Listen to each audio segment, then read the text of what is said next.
United kingdom के प्रधानमंत्री ऋषि सुनक 10 सितंबर की सुबह दिल्ली के स्वामीनारायण अक्षरधाम मंदिर पहुंचे। उनके साथ उनकी पत्नी अक्षता मूर्ति भी थी। ऋषि सुनक और अक्षता ने मंदिर में पूजा अर्चना की। गौरतलब है कि सुनक पत्नी अक्षता मूर्ति के साथ G20 नेताओं के शिखर सम्मेलन में भाग लेने के लिए शुक्रवार को दिल्ली पहुंचे थे, जिसके बाद शनिवार को वे प्रगति मैदान स्थित भारत मंडपम में तमाम देशों के शीर्ष नेताओं के साथ बैठक के लिए पहुंचे, जिस दौरान कई अहम मुद्दे पर चर्चा हुई और दिल्ली घोषणा पत्र पर सहमति बनी।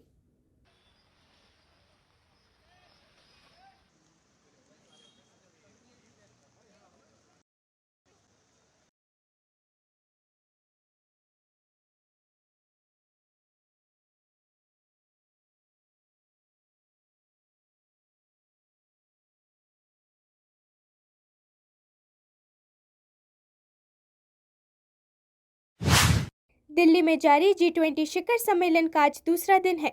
आज दूसरे दिन बैठक से पहले तमाम देशों के शीर्ष नेता राजघाट पहुंचकर महात्मा गांधी को श्रद्धांजलि दे रहे हैं। मिस्र के राष्ट्रपति अब्देल फतेह अल सीसी, कोमोरोस संघ के राष्ट्रपति और अफ्रीकी संघ के अध्यक्ष अज़ाली असोमानी, बांग्लादेश की प्रधानमंत्री शेख हसीना, मॉरिशस के प्रधानमंत्री प्रविंद कुमार जुगनौथ, ओमान के उप प्रधानमंत्री असद बिन तारिक बिन तैमूर अल सैद मौजूद रहे।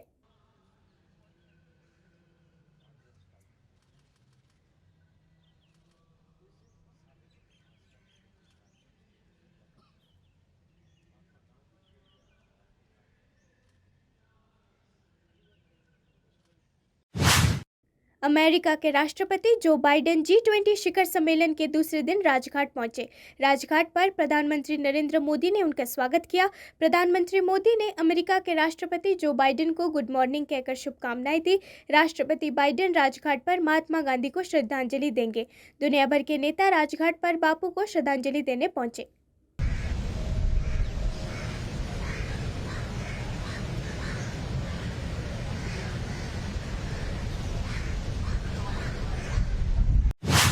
वैश्विक G20 नेताओं के शिखर सम्मेलन 2023 के लिए विश्व नेता नई दिल्ली में हैं। वैश्विक नेताओं ने G20 मेगा इवेंट के पहले दिन के दौरान हल्के पल भी साझा किया। अमेरिका के राष्ट्रपति जो बाइडेन ने बांग्लादेशी प्रधानमंत्री शेख हसीना के साथ एक सुखद क्षण साझा किया। उन्होंने G20 शिखर सम्मेलन के आयोजन स्थल पर बांग्लादेशी प्रधानमंत्री के साथ सेल्फी ली। बांग्लादेशी FM अब्दुल मोमन ने जो बाइडेन प्रधानमंत्री हसीना की स्पष्ट बैठक का विवरण साझा किया। भारत दिल्ली में नवनिर्मित भारत मंडपम में G20 नेताओं के शिखर सम्मेलन की मेजबानी कर रहा है। शिखर सम्मेलन में 30 से अधिक राष्ट्राध्यक्ष और यूरोपीय संघ के शीर्ष अधिकारी भाग ले रहे हैं।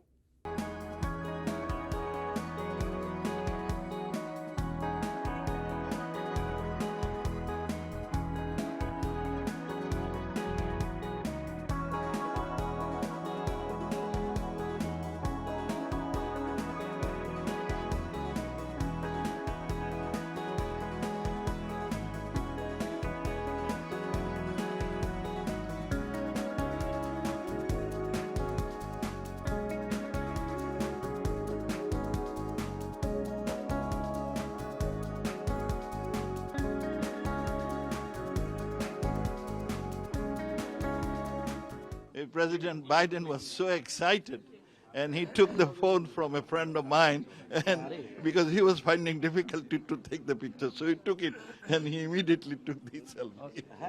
It's a fun. It was really good, great, and I feel the equation is so good. They enjoy the company of each other. This is great, you know. You can see the faces. Everybody was happy. Everybody was happy.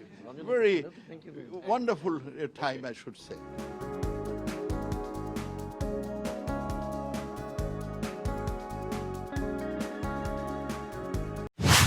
Maharashtra के उप मुख्यमंत्री अजित पवार ने 10 सितंबर को पुणे में road show किया। अजित पवार ने छत्रपति शिवाजी महाराज को भी श्रद्धांजलि दी।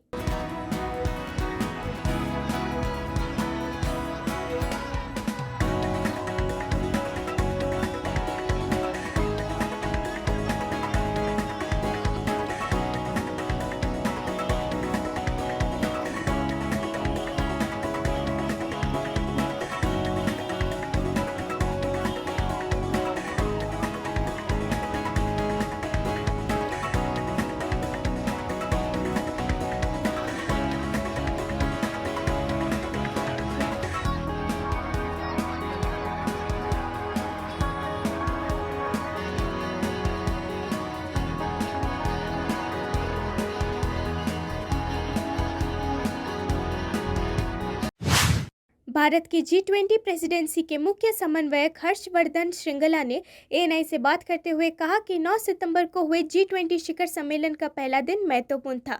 उन्होंने कहा, ये महत्वपूर्ण था क्योंकि एक सामान्य बहुपक्षीय प्रक्रिया में आपको किसी परिणाम दस्तावेज पर आम सहमति प्राप्त करने के लिए किसी भी शिखर सम्मेलन के अंत तक जाना होता है।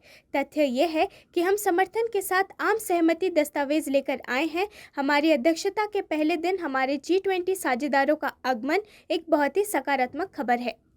Day of our presidency, when the Prime Minister announced in the early afternoon that we have not only reached a consensus on the New Delhi Declaration, but we have adopted the New Delhi Declaration. I think that came as a tremendous positive news. Also came as a surprise to many people that we could achieve this. 10 सितंबर को मथुरा में भारी बारिश हुई, जिससे शहर के कई हिस्सों में जल भराव हो गया है। जल भराव से वाहनों की आवाजाही प्रभावित हुई है। भारी बारिश के कारण लोगों को अपनी गंतव्य तक पहुंचने में असुविधा का सामना करना पड़ रहा है। कई इलाकों में घुटनों तक बारिश का पानी भर गया है।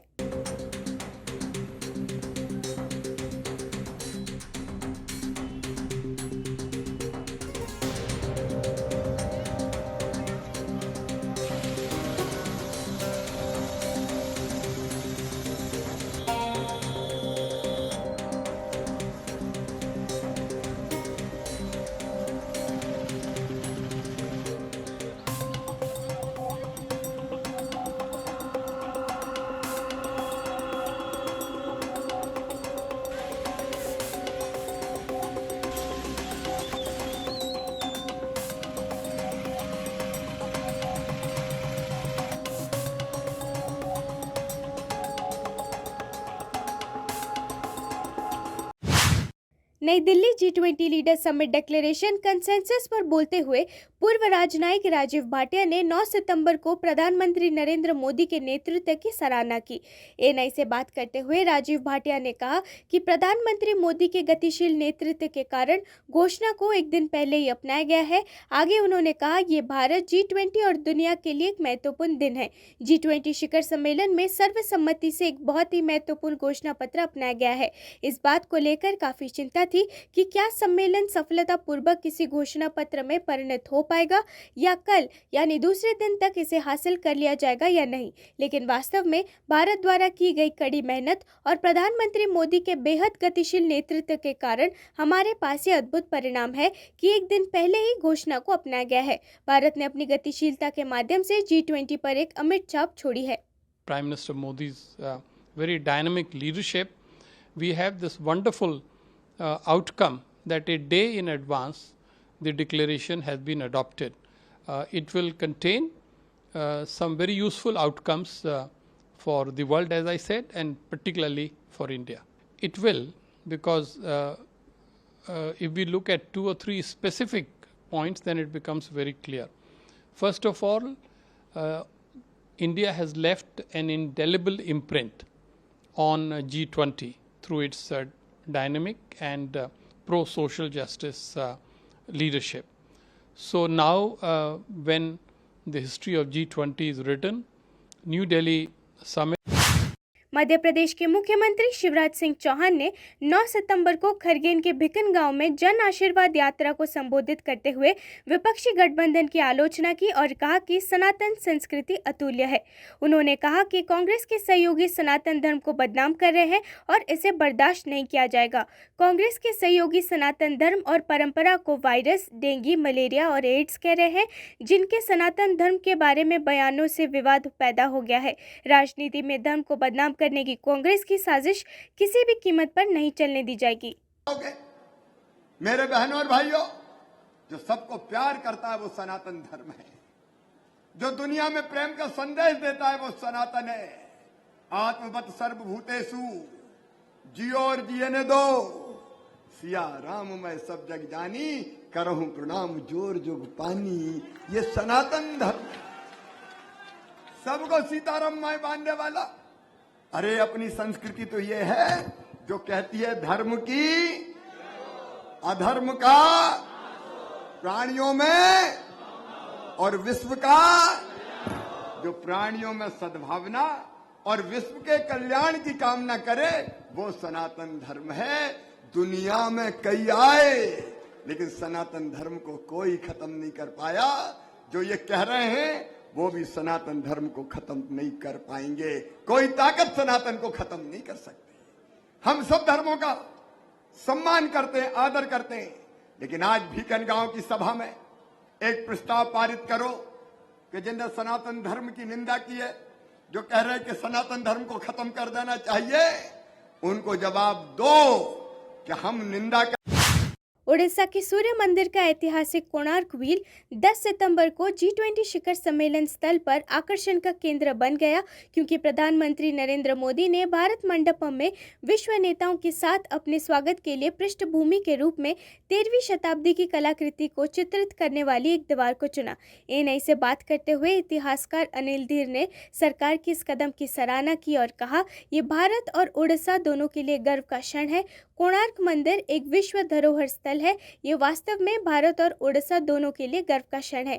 प्राचीन भारतीय गौरवशाली कला को विश्व मंच पर लाने का ये एक अद्भुत अवसर है। President of the United States, he wanted to know what it was. Yes, the wheel is intriguing.